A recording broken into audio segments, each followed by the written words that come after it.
Hello, everybody. This is Gynarchy Awakening. As you can see, I'm a little tired. It's like 11:30, so it's getting closer to the time when I'm probably going to go to bed. I've been reading replies to a discussion post that a woman posted at a group on Reddit, a Gynarchy group. And because of the way the conversations unfolded and some of the things that I observed happened the way that they did, I thought I'd bring up this subject, not necessarily to ruffle feathers, but to really maybe generate a discussion about it, or at least to maybe have a conversation about it, and perhaps to ask some questions as it relates to this. Uh, Self-censorship in the Gynarchy community. So I think everyone at one point in their lives has had a thought or an idea or a topic of conversation they wanted to bring up, but they decided, okay, I'm going to withhold this. I'm going to zip my lip because I don't want to lose my friends, or I don't want to lose the affection or love of a family member. And so they do what's called self-censoring. Self-censoring, I've often come to discover, is a survival mechanism. You self-censor. Uh, I would say the average human being probably self-censors at least one or two times a day. When you're in public, you might have a bit of aggression. You might think about saying something to somebody, but then you realize, I don't know what this person's like. I don't know their history or whatever, so I don't want to get into this. I find that often what is behind self-censorship is the fear of what the other person is going to think, how they're going to react, what actions they're going to take based on the things that you say and do. And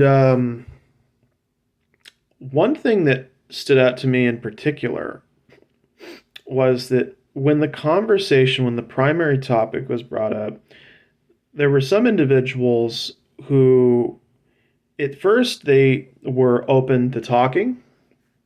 They said what they wanted to say. Maybe they weren't thinking everything through or whatever. But then, after they got involved in a conversation where they felt threatened, I can tell when somebody feels threatened by another person, whether it's threatened by their intelligence, threatened by the possibility of exposure or whatever, that they then begin to alter their behavior. They start to change the way they're talking to the person. They feel like they're either being attacked or undermined or whatever. Um, and when this occurs, when this kind of phenomenon happens, I'm not saying that this is exactly how it was. I'm saying this is how I'm interpreting it. This is, in other words, there's this guy who said something. I don't know who it was, and then a woman came in, made some criticisms, some was trying to was kind of going about things in her own way, trying to get at the heart of the matter in the way that she thought was appropriate and correct. And then the other individual is on, like, I don't even know if you could call the person a guy. I don't know exactly what's going on. But what I did see was, like, near the end, like at some point, it got to where the individual just deleted all their comments, didn't want to engage any further. And it makes me wonder, did they not want to engage any further because they were worried they were going to lose their temper, or they were going to end up saying something, or expressing a thought or an idea that could be overtly hostile in nature, or that could um,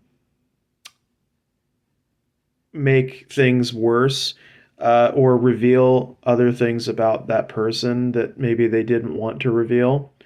And the reason why I bring all this stuff up is I'm not saying that I'm not pointing the finger and saying they're the only one to do this. I've had issues with this. I've self-censored in a lot of ways.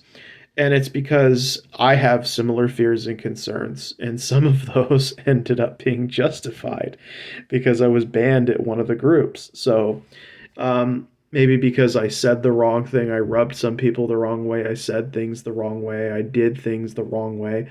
There's always somebody out there that's like saying you're not doing it right. I even had somebody like 9 days ago say like, "Do you have permission to make these videos?" Well, um, one, I serve a mistress, haven't served in person a long time, but she's perfectly fine with me making these videos. It's not explicit permission, but it does seem to be implicit. I have two women family members who are fine with me doing these videos and have not opposed me in any way. So, do I need more permission than that? Okay. But the thing about self censorship is, I think people engage in it because, especially when I'm talking about this within the context of the Gynarchy community, I have a couple questions. First, is self censorship a good thing for our community? Is it good for men to self censor how much they don't know about certain subjects? Because for one thing, when I comment on stuff, I'm not pretending to be more knowledgeable than I am. Um, for example, I used to write out comments and then I'd have somebody saying, actually, that's this connected to this subject or that subject. I didn't pretend to be some kind of know-it-all. My entry into the Gynarchy community was extremely unique.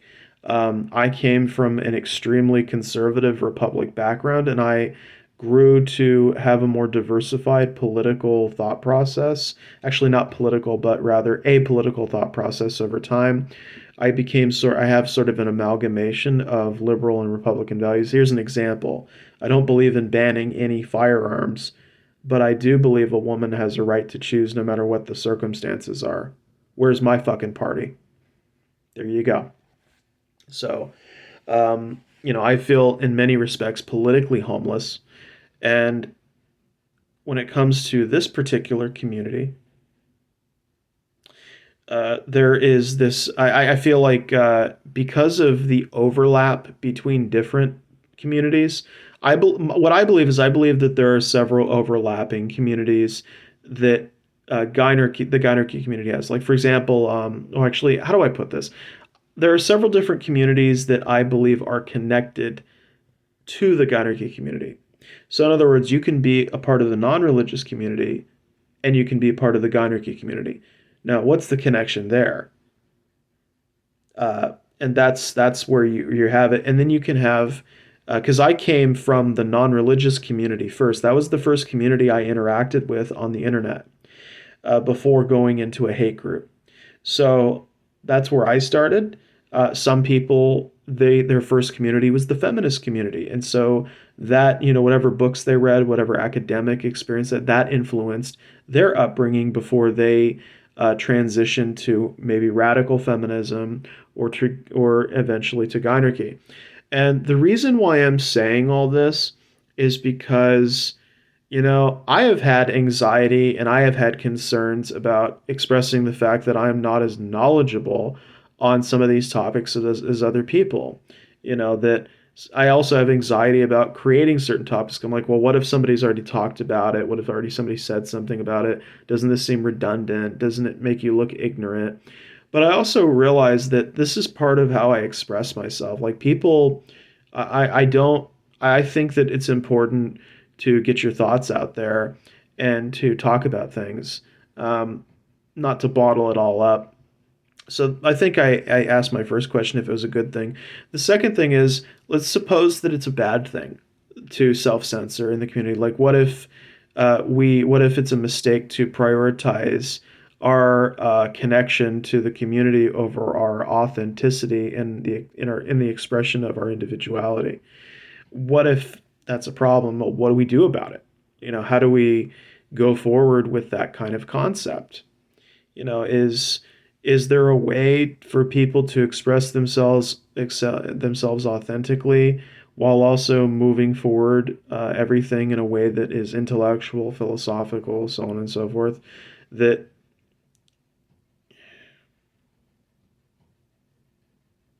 yeah.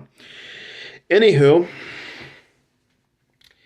is there a means, a method to accomplish this? I don't actually know because I come from a very different perspective. Most of my experience is based on life experience, suffering, pain, trauma. I bring a lot of this actually into my videos. I just do it in maybe in a manner that doesn't seem straightforward because everything revolves around that. You know, I have a perspective on like when I came into across feminists, I didn't come across the large breadth of literature they have. And part of the problem with that is that I actually hate to read in general. And it's not because I don't connect to the information, it's not because I don't find it stimulating or enjoyable. It's just that I'm a very hands on person. How I learn is hands on. I'm an action type of guy too. I can't stand it. Actually, I'm an action type of person. I can't stand not doing things. And part of the reason why is because it's influenced by the disposition I came to in my life. So I can get into more of that later, but I didn't really start connecting or contacting feminists. So my exposure to their ideas and thoughts came mostly through their interactions with other people, their conversations, their videos. That's how I came into contact with the ideas that they were espousing, you know, their thought processes. So I understand that there's a deficit that I have in knowledge, and yet uh, I have a difficult time because I suffer from depression, motivating myself to read a book. It doesn't matter what the book is. Even math books, I have a hard time doing now. And I can do more work when I can interact with a book physically. Like if I can, like with math books, it's like great, I can work on a problem. You know, I can kind of follow along, engage with it. I have a more difficult time engaging with text, and some of that has to do with having aphantasia. Uh, some of that also concerns my background, like what happened to me growing up, and what devastated me. Because some other people they had it really easy, right? Like I don't think I ever fully detailed or documented just how nasty my early 20s were and what made me vulnerable to being in a hate group. Maybe someday I'll go into every little bit of detail on it and how awful it was. But suffice to say, when I had a nervous breakdown, it didn't end there. I had like at least a good 6, 7, 8 years where I was essentially in hell, and my hell did not really get any better until about the age of 30 or 31. Like I was in hell psychologically for like a decade, and I did not take medication to recover because I distrusted that stuff. And so when people are wondering, like, why didn't you read this stuff when you had the chance? It's because I quite literally was so stressed out half the time or so incapable of grappling with the stress that I would escape into an addiction, which was video games. I've since sold all my video games and my consoles. But at the time I only knew two modes, which was either try to move forward and work my life and do what I can, or if I couldn't do that, I would escape into an alternate reality because I didn't know how exactly to cope with it in a healthy way, and I didn't really have family members who could help explain it. So, when you're dealing with all this stress or you're not really sure how to handle the problems that you're going through, um, you're not exactly in the mode to learn. And that was my problem. And, you know, I'm definitely more open minded today. I'm better than I used to be. But I'm not ashamed of my ignorance on subjects. I'm not ashamed of how I came to Gynarchy. Uh, it's not the most noble origin story. It's certainly not the most intellectual one, which is might be surprising to some people since I try to put a more serious face on. I try to attach a more serious face to Gynarchy. I try to help with it in any way that I can. I do my activism, whatever. But Part of the problem with reading for me is influenced by a few things. Yes, I finally got back on track. I was trying to find it. So, why do I have a hard time reading? It's not just the engagement with the material, it's the life experience. So, I had a good decade where I couldn't get anything done consistently. I couldn't finish school. I couldn't work a job. And so, after, this is the psychological effect of living in society as a man. Because they place different expectations on you due to your sex or your gender. So, because I am a man, the older I get and the longer I go without work, the more people are going to stereotype me or label me as just this lazy guy who doesn't work or do anything, or this man who is just being a leech and living off his family. None of these things are correct or true. But these are nevertheless things that people either think and are thinking about me. They may not say it to me, but they're thinking about it. And when you feel like you're psychologically, like when you're put into a state of mind where you're made to feel worthless, you're made to feel like every day has been wasted, and you know you've lost all that time and you can never get it back, it makes you think about, okay, well, I've had all what can I do every day to make it count? How can I help? How can I in it, I always feel like the action, like when I take action, like when I'm suggesting titles or when I'm making videos, I feel like I'm getting somewhere. I feel like I'm doing something, and it's kind of like it might be its own drug. So it might be a drawback in ways, but I feel like I can't stop it. I can't stop what I'm doing because I feel like if I don't take action, then I'm dying inside. And I don't know if everyone understands that what that's like. I don't know if everyone understands what it means to exit psychological torture and to look back on your 20s and go, where the fuck did it go? Like, what did I actually do for other people? Well, and then I realized that the awful truth is I wallowed in my own problems. I indulged in my own self pity. I gave in to my worst impulses and became something that today I look at and I'm horrified by. So these are things that did happen. They did influence who I became, uh, for good or for ill. And when you move past that point, you also have to consider the other factors like the health factors. I've heard stories and people about people in family who get aneurysms while they're young, dead. My grandfather had an aneurysm and he died. My grandmother had a heart aneurysm. Didn't die from that, but it was still nasty. One of my father's brothers, he got an aneurysm very young and died. And so part of what like motivates me to uh, ask the question like, what is this reading going to do for me right now? Is this reading going to take up too much of my time? I have a hard time thinking logically, because I have an emotional component at play that offsets the logic. And I know that seems odd to admit for a man, but it's true for me. When I wake up in the morning, I think I've suffered unusual amounts of stress in my life. I've had an also unusual amount of trauma I've been continuously traumatized through several different incidents. I've undergone a lot of pain. And so, when you combine high level stress with certain health risks and health factors, how long am I realistically going to be here? How long am I going to last until 35, 40? You think about, you're having a hard time eating healthy, you're having a hard time sleeping properly. When you add that all up, it kind of puts on this psychological pressure of, hey, maybe I'm not going to be here 5 years from now. Hell, I might not even be here 2 years from now. So, there's this psychological pressure of I need to not only be productive, but I need to do whatever I can to serve and to help while I can. Because when I'm dead, I'm dead. And the kind of the interesting thing is I'm not afraid of death as much as I used to be. When I was younger, there were like times when I was just petrified by even the thought of death. But then I got older and I started to accept it. I accepted life and death.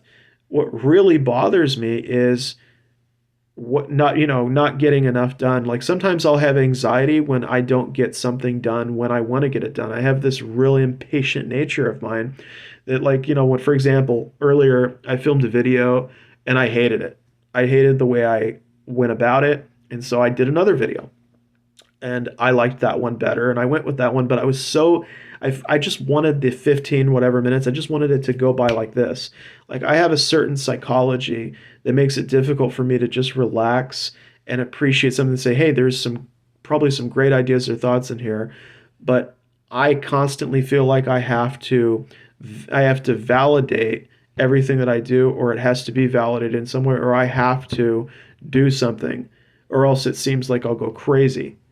So I don't self censor like other people do. I'll tell you the truth, for good or for ill. If that gets me subscribers, fine. If it doesn't, okay. But I don't pretend to be that, and I do think that in my own way I've answered the question for myself, which is I'm not self censoring. I will tell somebody how I feel about something, what I think about something. And, if people decide, okay, well, since you don't know these subjects, therefore you're not a real A or B or whatever, I really think at the end of the day that everybody's going to have their own perspective, anyways.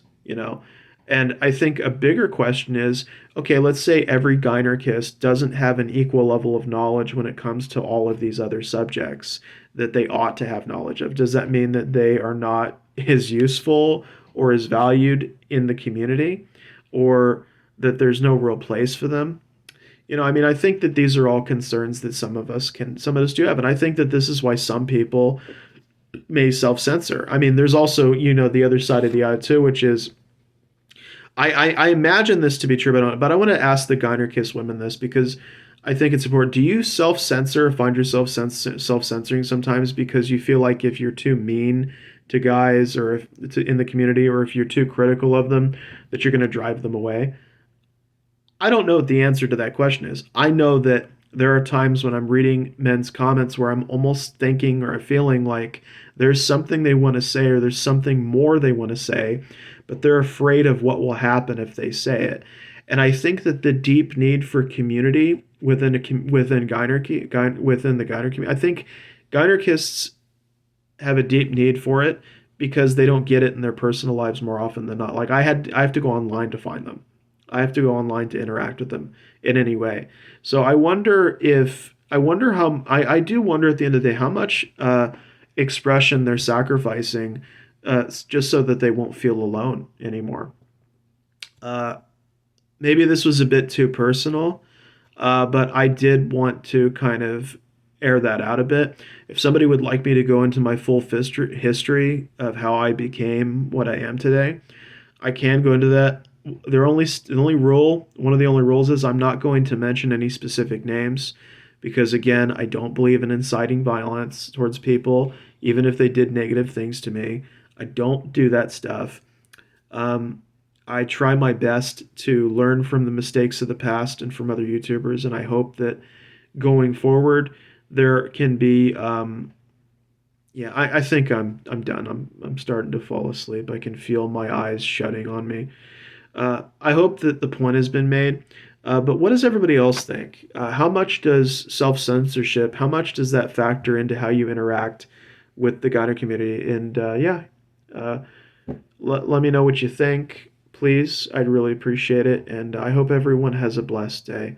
Please take care.